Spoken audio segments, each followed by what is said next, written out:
देवराज इंद्र को मिले श्राप के कारण लक्ष्मी स्वर्ग लोक को छोड़कर अदृश्य हो गई। लक्ष्मी के चले जाने से इंद्र आदि देवता निर्बल और श्रीहीन हो गए। उनका सारा धन वैभव लुप्त हो गया। जब ये खबर दैत्यों को मिली तो उन्होंने स्वर्ग पर आक्रमण कर दिया और देवगण को पराजित कर स्वर्ग पर अपना कब्जा जमा लिया। उसके बाद निराश होकर इंद्र देवगुरु बृहस्पति और अन्य देवताओं के साथ ब्रह्मा जी की शरण में पहुँचे। हे ब्रह्मदेव, हमारी रक्षा कीजिए। दैत्यों ने स्वर्गलोक पर अधिकार करके हमें स्वर्गलोक से बाहर कर दिया है। देवराज इंद्र, देवी लक्ष्मी को पुनः प्रसन्न करने के लिए आप सभी देवता भगवान नारायण की कृपा दृष्टि प्राप्त करो, तो उनके आशीर्वाद से आपको खोया वैभव और स्वर्ग पुनः मिल जाएगा। इंद्र और अन्य देवताओं के आग्रह पर ब्रह्मा जी उनके साथ भगवान विष्णु की शरण में पहुँचे। हे प्रभु, आपके श्री चरणों में हमारा कोटि कोटि प्रणाम। भगवान, माता लक्ष्मी हमसे रूठ गई हैं और दैत्यों ने हमें पराजित कर स्वर्ग पर अधिकार कर लिया है। अब हम आपकी शरण में हैं, हमारी रक्षा कीजिए। हम सब जिस उद्देश्य से आपकी शरण में आए हैं, कृपा करके आप उसे पूरा कीजिए। देवराज इंद्र, घबराने से काम नहीं बनेगा। मेरी बात ध्यान पूर्वक सुने।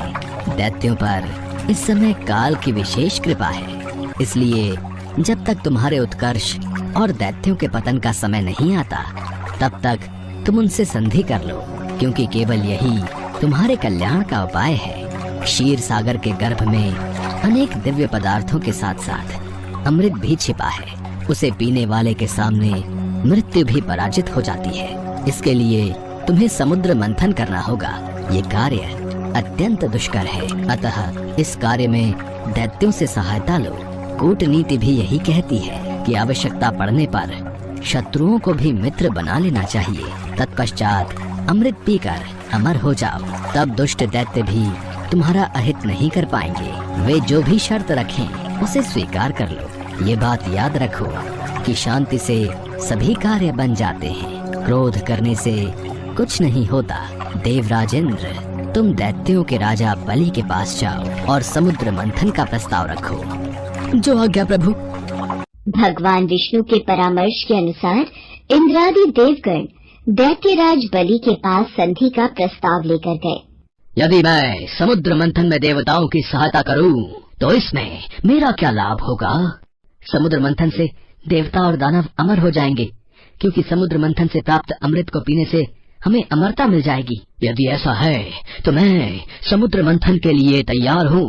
समुद्र से अमृत प्राप्ति की बात सुनकर राजा बलि को लालच आ गया और उसने समुद्र मंथन में सहायता के लिए हामी भर दी। समुद्र मंथन के लिए समुद्र में मंदराचल पर्वत को स्थापित कर वासुकी नाग को रस्सी बनाया गया। तत्पश्चात भगवान विष्णु ने कूर्म अवतार में स्वयं कछुए का रूप धारण करके मंदराचल पर्वत को अपनी पीठ पर रखा, ताकि मथनी स्थिर रहे और समुद्र में डूब न जाए। देवता वासुकी नाग को मुख की ओर से पकड़ने लगे। इस पर उल्टी बुद्धि वाले दैत्यों ने उनसे कहा, वासुकी नाग को मुख की ओर पकड़ने में अवश्य तुम देवताओं का कुछ न कुछ लाभ होगा। हम भी किसी से शक्ति में कम नहीं हैं। हम मुंह की ओर का स्थान लेंगे।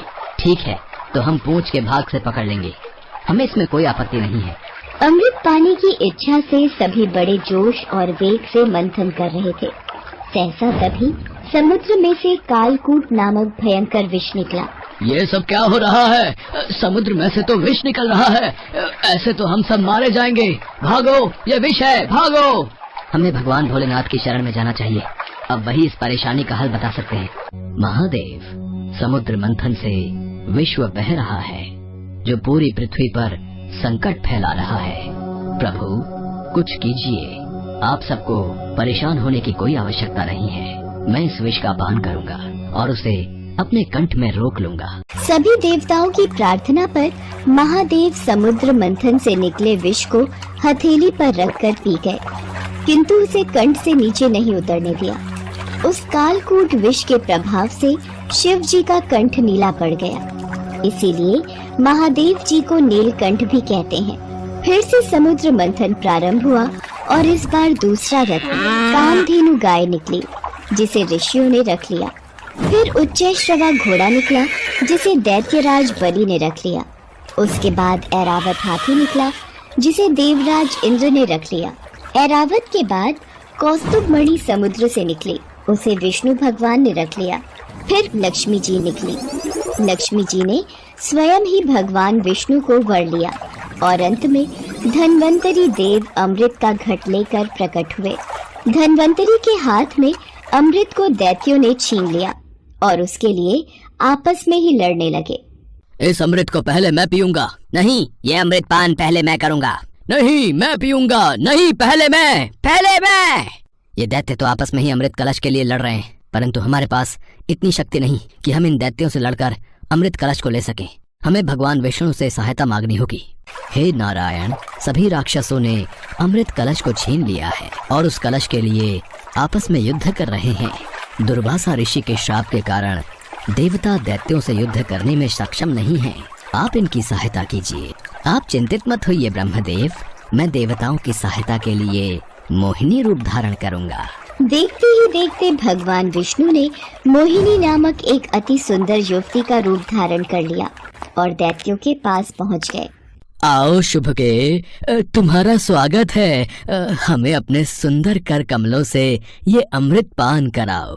हे देवताओं और दानवों, तुम दोनों ही महर्षि कश्यप जी के पुत्र हो, फिर भी परस्पर लड़ते हो। मैं तो स्वेच्छाचारिणी स्त्री हूँ। बुद्धिमान लोग ऐसी स्त्री पर कभी विश्वास नहीं करते, फिर तुम लोग कैसे मुझ पर विश्वास कर रहे हो? अच्छा यही है कि स्वयं सब मिलकर अमृत पान कर लो। ये श्रीहरि की ही कोई लीला है जिससे दैत्य उनके रूप पर मुग्ध हो गए हैं। सुंदरी, हमें तुम पर पूर्ण विश्वास है। तुम जिस प्रकार इस अमृत को बांटोगी, हम उसी प्रकार अमृत पान कर लेंगे। तुम ये घट लो और हम सभी में अमृत वितरण करो। यदि आप इतना आग्रह कर ही रहे हैं तो ठीक है, आप सभी दैत्य और देवता अलग अलग पंक्तियों में बैठ जाइए। मैं सभी को बराबर मात्रा में अमृत पान करा देती हूँ। जैसी तुम्हारी इच्छा सुंदरी, हमें कोई आपत्ति नहीं है। मोहिनी रूप में भगवान विष्णु दैत्यों को अपने रूप और सौंदर्य से मदहोश करते हुए देवताओं को अमृत पान कराने लगे। दैत्य उनके कटाक्ष से ऐसे मदहोश हुए कि अमृत पीना ही भूल गए।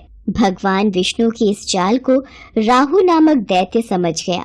मुझे ऐसा क्यों लग रहा है, ये जरूर विष्णु की कोई चाल है। परंतु सभी दैत्य अभी मोहिनी रूप में मदहोश हैं। वो मेरी बातों पर कतई विश्वास नहीं करेंगे, इसलिए मैं देवता का रूप बनाकर देवताओं की पंक्ति में ही बैठ जाता हूँ। ये तो राहु दैत्य